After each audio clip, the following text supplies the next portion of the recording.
세 번째, 자망짓, 자녀를 망치는 부모의 짓거리. 세 번째는 뭐가 있죠? 상처 주지 말자입니다. 상처. 사람이 살면서 상처를 안 받고 살 수는 없어요. 그럼요. 그렇지만 부모님에게서 받은 상처는 유난히 아프고 쓰라리고 오래갑니다. 여기서 말씀드리는 상처는 아이들이 앞으로 나아가기 지금 벅찬데 AI랑도 싸워야 되지.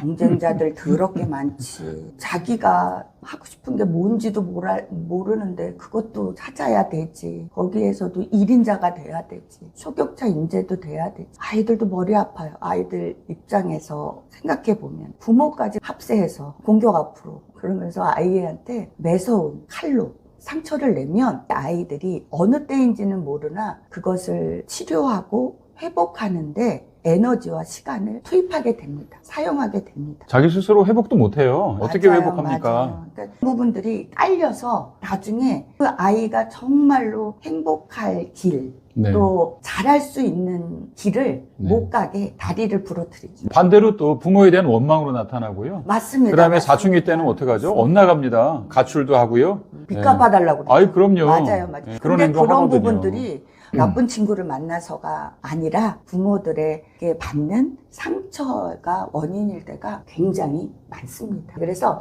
우리가 상처 주지 않기 위해서는 이런 부분을 또 제가 해답으로 한번 드려봅니다. 첫 번째는 감정적일 때 아이에게 그 부정적인 메시지를 전달하지 않으셨으면 그렇죠, 좋겠습니다. 그렇죠. 본인이 감정적일 때는 판단이 너무나 당연히 흐려지기 때문에 감정적일 때는 아이랑 피하는 것도 한 가지 답이 됩니다. 지금 영코치님이 말씀하셨던 게 일명 네. 마음 챙김이라고 하는 거예요. 맞아요, 마음 맞아요, 챙김, 맞아요. 마인드풀니스라고 하는데 본인이 스스로 부정적인 감정이 올라오는 것을 알아차리는 거예요. 지금 상태의 내 감정이 부정적인가, 화가 나 있는가, 기분이 안 좋은가, 뭐가 실증이 났는가, 이런 것들을 제대로 알고 있는 것. 이것이 가장 중요한 것 같아요.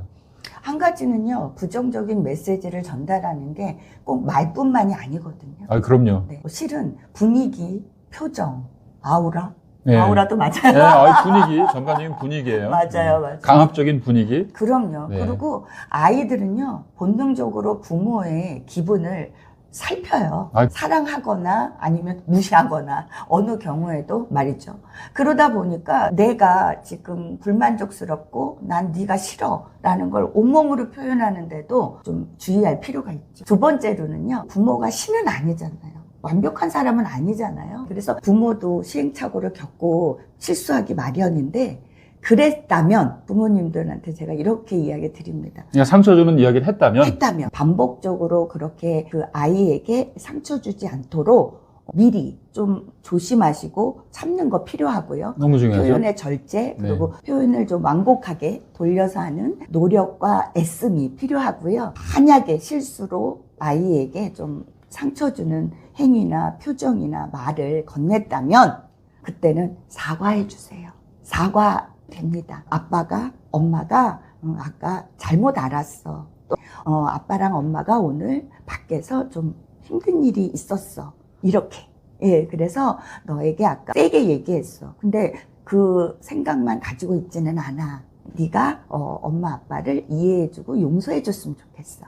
사과하는 부모 밑에서 자란 아이들은요, 절대로 엇나가지 않습니다. 절대로 상처를 안고 살지 않습니다. 상처가 됐다 안 됐다는요, 부정적인 얘기를 할 때 그 아이 입장에서 어떻게 받아들일까를 역지사지의 마음으로 살펴보시면 좀 명확할 듯 싶어요. 내가 아이의 입장이 돼서 이런 말을 계속 반복적으로 들었다면, 그리고 또 요만큼 잘못했는데 이만큼 얘기를 했어. 그동안에 싸잡아서. 그래서 부모님들이 기억력 좋은 게 아이들은 제일 싫다고들 합니다. 그런 상황에 맞닥뜨렸다면 우리 아이가 이거는 상처를 받을 것인가. 우리 아이는 멘탈이 강해. 그러면서 그냥 넘어가지 마시고 꼭 사과를 통해서 아이와 풀고 넘어가시기를 권유합니다. 사과를 아차 싶어서 바로 하라라는 개념보다는 본인이 아이들한테 하려고 했던 어떤 의도나 감정이나 욕구나 이런 부분들에 대한 어떤 설명이랄까요? 네. 이런 것들이 중립적이고 평온한 감정하에서 이야기를 해주는 것이 내가 왜 그렇게 감정이 올라가 있었고